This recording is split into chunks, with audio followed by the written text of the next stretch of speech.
Sebelum pindah ke akhirat, pertengahannya ada alam kubur. Kullu nafsin dha'iqatul maut. Setiap yang punya jiwa akan kedatangan maut. Siapa yang bawa maut? Namanya malakul maut. Quran surah 32 ayat yang ke-11, paling kanan sebelah bawah. Qul yatawaffakum malakul mautil ladzi wukkila bikum. Kata Allah, katakan Muhammad kepada semua umatmu, setiap yang punya nyawa itu akan diutus malakul maut untuk mencabut nyawanya. Datang maut, makanya orang yang belum meninggal, yang belum dicabut, namanya disebut oleh Al-Quran dengan nama mayitun. Mayit, kalau ada tasdid berarti artinya CM, calon meninggal. Engkau mayit, mereka pun mayit. Engkau akan wafat, mereka pun wafat. Cuman Allah membedakan waktu-waktu wafatnya, barangkali tidak sama semuanya. Kalau datang maut, maut ini mengambil nafas, diambil tasdidnya nih, ambil ke atas. Begitu diambil, qul yatawaffakum malakul mautil ladzi wukkila bikum. Kullu nafsin dha'iqatul, ya ayyatuhan nafsul mutmainnah, sesuatu yang tenang.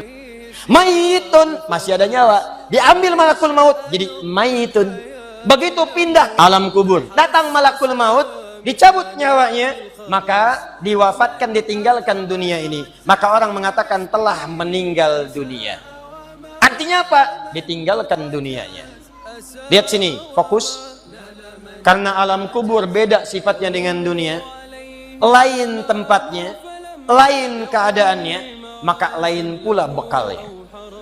Jangankan alam kubur, beda tempat di dunia saja sudah beda keadaannya. Anda orang Indonesia ingin datang ke Malaysia, kalau bekalnya tidak ada Anda bawa, tidak akan mungkin Anda bisa masuk. Apa di antara bekalnya? Ada paspor yang mesti distempel begitu masuk imigrasi. Pergi lebih jauh lagi, misalnya saya pengen ke Australia, maka Anda harus ngajukan untuk mendapatkan visa. Lebih jauh ke Amerika, visanya bisa lebih sulit lagi. Maka bagaimana dengan alam kubur yang sifat keadaannya beda dengan dunia? Makanya bekalnya pun tidak akan sama. Jadi kalau Anda cuma mengumpulkan bekal dunia, maka semua bekal itu akan ditinggalkan saat di dunia. Maka orang mengatakan meninggal dunia, maksudnya meninggalkan dunia dengan semua bekalnya. Jadi semua yang kita dapatkan di dunia, rumah yang luaskah, mobil yang mewahkah, kalau sudah meninggalkan semua alam dunia itu, maka hilanglah semua yang kita kenakan. Walaupun Anda koleksi yang bagus-bagus, tetap tidak akan pernah dibawa. Kita mesti sadar teman-teman sekalian, pertama kata Allah kita akan wafat. Jadi antum kalau melihat di cermin tuh, ngaca dulu, tunjuk wajah antum, wafat. Kamu akan wafat. Ketika Anda sadar Anda akan wafat, meninggalkan dunia ini, maka Anda mesti paham, udah punya bekal belum untuk pulang? Udah punya persiapan belum? Jangan-jangan Anda sibuk menyalakan rumah dunia Anda. Begitu padam listriknya, sibuk telepon PLN, telepon ini, telepon itu. Masuk ke alam kubur nggak ada cahaya, mau PLN mana yang dihubungi? PLN yang datang malaikat mungkar. Siapa Tuhanmu? Siapa nabimu? Apa kitabmu? PLN. Gelap, gelap, dan gelap. Karena itu orang-orang yang tidak siap dengan kehidupan berikutnya, maka mohon maaf, dia akan merasa ketakutan ketika meninggalkan dunia ini. Bahkan ada yang saking takutnya, malaikat langsung bergerak untuk memaksa dia cepat meninggalkan tubuh dunianya.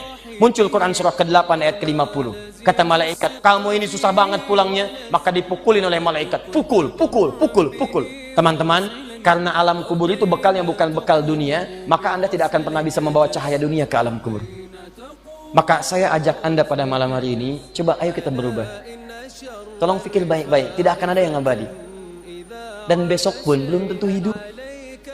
Demi Allah saya katakan, Allah bisa mewafatkan kita pada malam hari ini. Saya cuma mau tanya sebentar aja merenungkan. Tolong tanya pertanyaan saya ini, tanyakan pada diri Anda sebelum tidur. Kalau Allah wafatkan Anda pada malam ini, sudah siapkan Anda dengan bekal pulang Anda kepada Allah. Karena itu hukum mengatakan, orang yang tidak punya bekal, maka dia tidak siap untuk mudik. Dunia saja tidak punya bekal, malu mudik. Tapi yang punya bekal, oh dia nyari sebanyak-banyaknya. Begitu sebelum berangkat, tiba waktunya raya, dia siapkan. Luar biasa. Kenapa? Karena tahu dia punya bekal untuk pulang.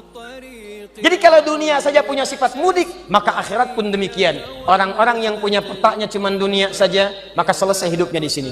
Kata Allah, nih saya berikan gambaran. Yang visinya cuma sampai sini, maka saya berikan semua kenikmatan dunianya seperti yang dia inginkan. Tapi begitu selesai ini, ditenggelamkan di alam kubur sampai kedalaman yang paling dalam.